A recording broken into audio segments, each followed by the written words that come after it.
Serial मन सुंदर में जो नई रूही आई है वह परेशान हो जाती है। सोचती है मुझे तो पता ही नहीं ससुर जी की पसंद क्या करूं। फिर अचानक से मैसेज पढ़ के समझ जाती है, कोई उसे मैसेज भेजता है। यहाँ नाहर भगवान के सामने खड़ा है और परेशान है हाथ जोड़कर। इधर पे रूही पता नहीं किसने बंद कर दिया है उसे और वह बहुत ज़ोर से चिल्ला रही है। कमरे में आती है पुरानी रूही तो वीडियो कॉल आ जाता है जूही का और वह उससे बात करने लगती है। वीडियो कॉल में पीछे बैग दिखता है तो बैग के बारे में पूछती है और कहती है मुझे चाहिए ये बैग, कहाँ से लिया था तुमने। तभी दादी आ जाती हैं तो जूही कॉल काट देती है और दादी को अपनी बातों में लगाकर और कहती है आप जाइए, मैं अपना काम कर रही हूँ, अभी आती हूँ। समर से कहना मैं 2 मिनट में आई। और सोचती है कि पहले तो इन चीज़ों में इंटरेस्ट नहीं था रूही को, ये बैग वगैरह में आज कैसे पूछ रही है इस बारे में। वो हो सकता है उसे अच्छा लग गया, उसने कभी आज तक तो इस बारे में पूछा नहीं है। फिर बाहर चली जाती है। यहाँ जैसे ही एल्बम देख रही होती है रूही तो पीछे से नाहर आ जाता है, डर जाती है। वह कहता है परेशान मत हो, धीरे धीरे सब कुछ ठीक हो जाएगा और सारे लोग तुम्हें एक्सेप्ट कर लेंगे।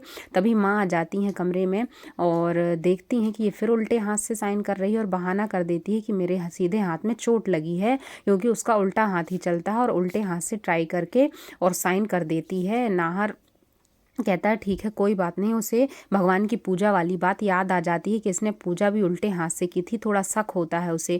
और फिर यहाँ पे पलक की माँ की पट्टी काटने डॉक्टर आता है, क्योंकि अब उनका पैर ठीक हो गया है। पट्टी काटता है और कहता है कि अब आप चल फिर सकती हैं, जरा चल कर दिखाइए। खड़ी हो जाती है और सोचती रहती है अगर मुझसे चलते बनने लगा तो मुझे यहाँ से जाना पड़ेगा।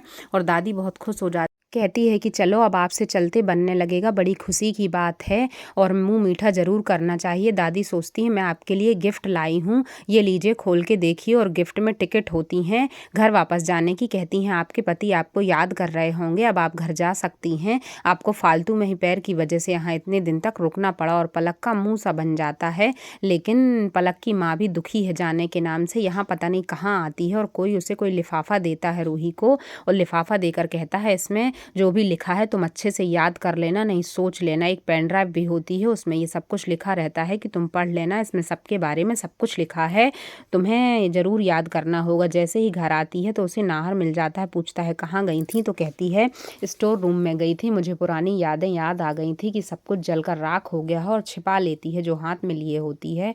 नाहर कहता है मैं रूही को परेशान देख कर भी परेशान क्यों नहीं हूँ पता।